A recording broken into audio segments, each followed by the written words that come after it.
So we're still in section 2.1, and here we want to look at matrix operations. Now actually, before we start with the an operation, we'll first start with equality of two matrices. And so if we have, uppercase, A equal Aij, and B is equal to Bij, okay, those indices, then A equals B, we say that A equals B if Aij equals Bij. Now notice here, and I left out the commas. That's okay, especially with letters. It's pretty easy to tell I've got two different letters there. So if Aij equals Bij for all I and j between, so I from 1 to m and, j from 1 to n. Okay, so notice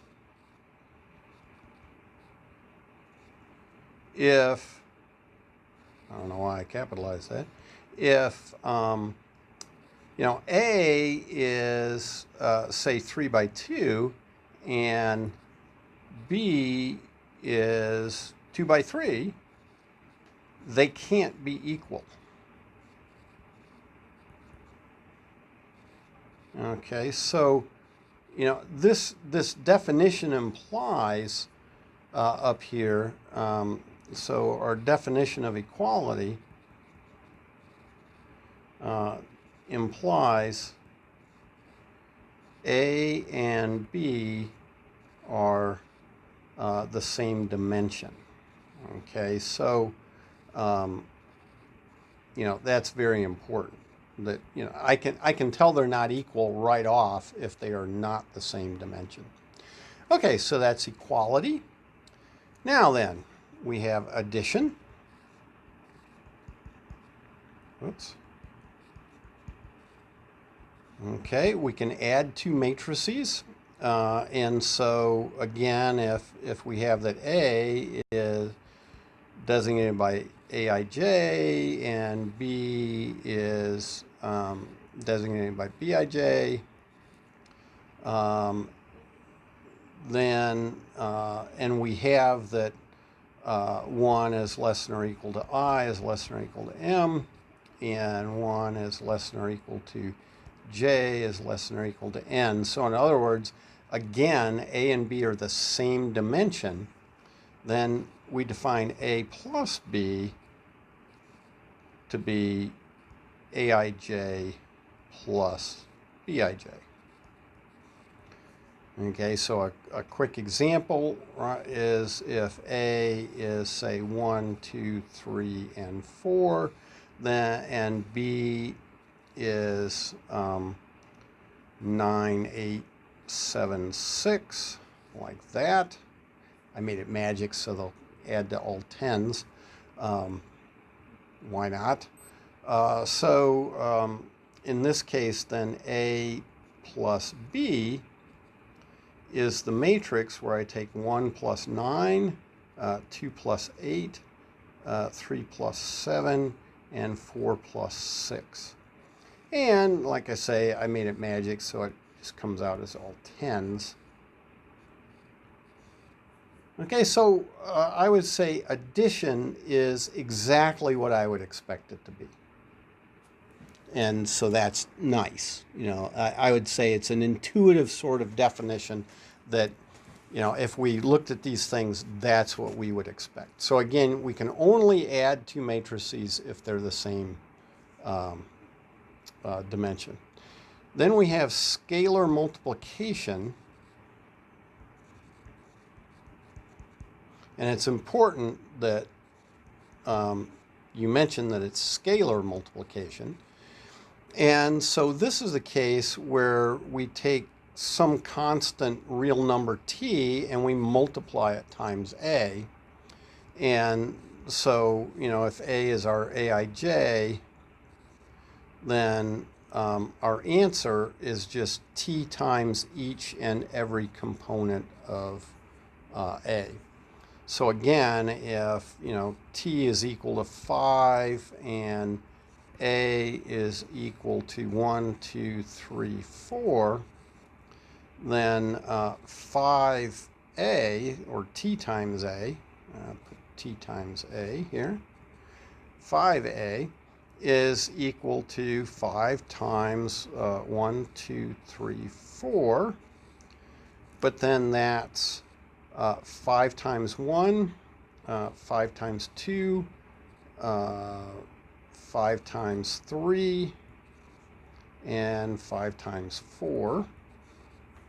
And so that is the matrix 5, 10, 15, and 20. So I would say, again, probably scalar multiplication is what I would guess it would be. It seems reasonable that that might be what it is. And so there we have multiplication. Subtraction, I'm not even going to do an example there. Subtraction. Again, if I have a minus b, well, it's like addition. We take a minus b, so that's the aij's minus the bij's.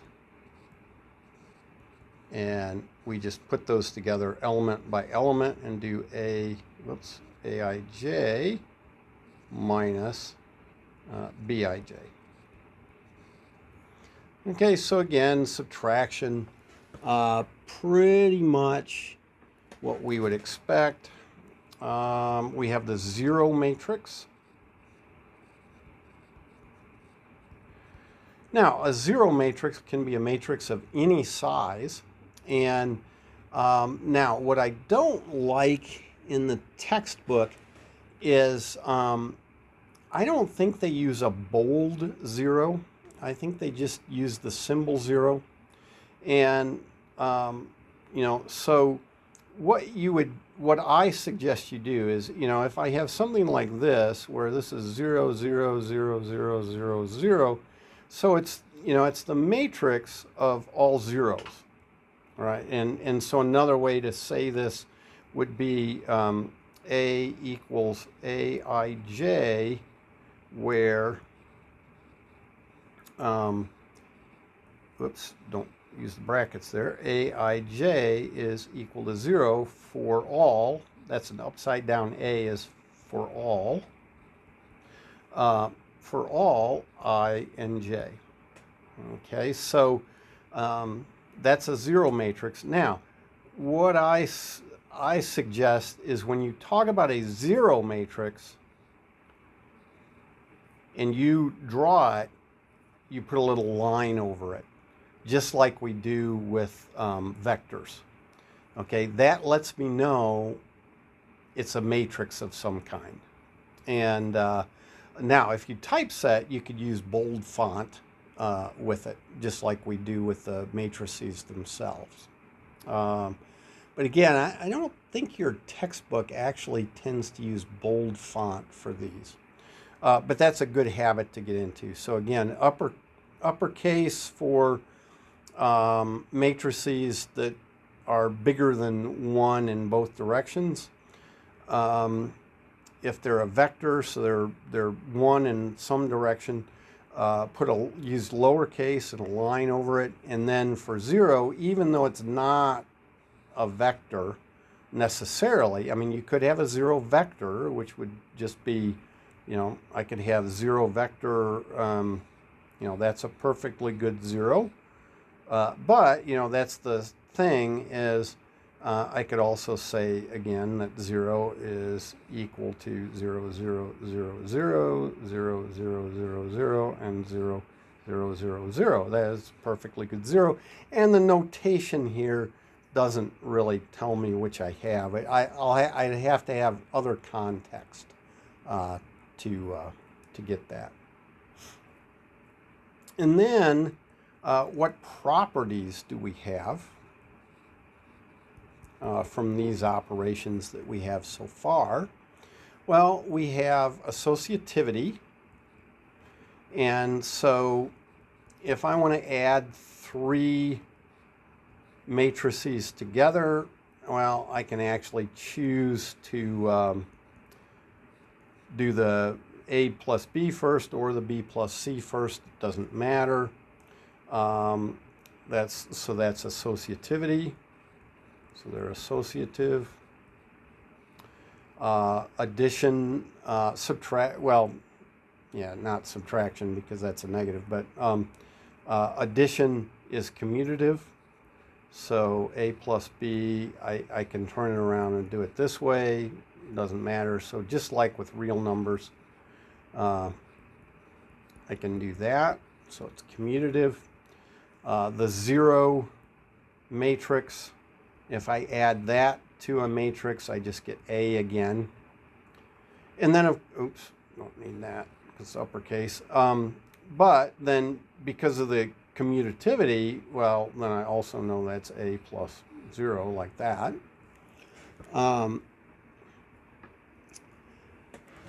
Now, negative A, we haven't defined that. So here it says there's an additive inverse. So if I take A plus negative A, I get the 0 matrix. And of course, either direction because of commutativity. Now, we should point out that, oh, that's farther down. We'll get to it then. Then we have some distributive properties. And so, you know, so they're additive inverse exists. If I do scalar multiplication, where I add the scalars first and then multiply that times A, well, I can actually distribute that A over the scalar the addition to get S times A plus T times A. Okay, so we have one distributive rule here for scalar multiplication, but that's just one. And then we have another if I have T times the sum of 2 matrices. I can do that scalar multiplication separately and then add the result. And of course it works for subtraction as well. So in both 5 and 6. Well, I could toss that up here. So S minus T times A is SA minus TA. And then similarly here, T times A minus B is T times A minus T times B. So again, this is another distributive law with scalar multiplication. Okay, whoops, forgot my L there. Then there's associativity with scalar multiplication. So suppose I have S times T times A. Well, I could just multiply S times T together and then multiply that by A. So associativity, associative with scalar multiplication.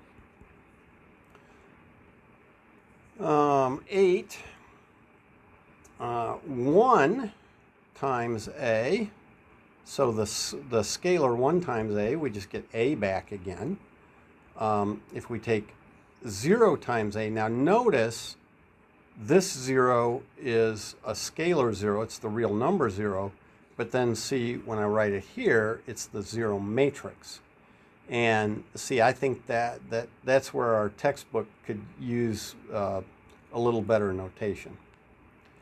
And then minus 1 times a is how we get our additive inverse of a.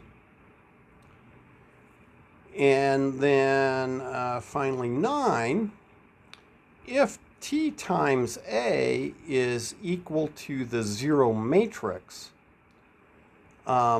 then this implies, as they say, so then either our scalar was 0 or our matrix was 0. And again, notice the difference in notation for when I'm talking about a 0 scalar or a 0 real number versus a matrix. Okay? So this is the great thing. The addition, scalar multiplication, those are nice. Okay? Those are easy things as far as being intuitive.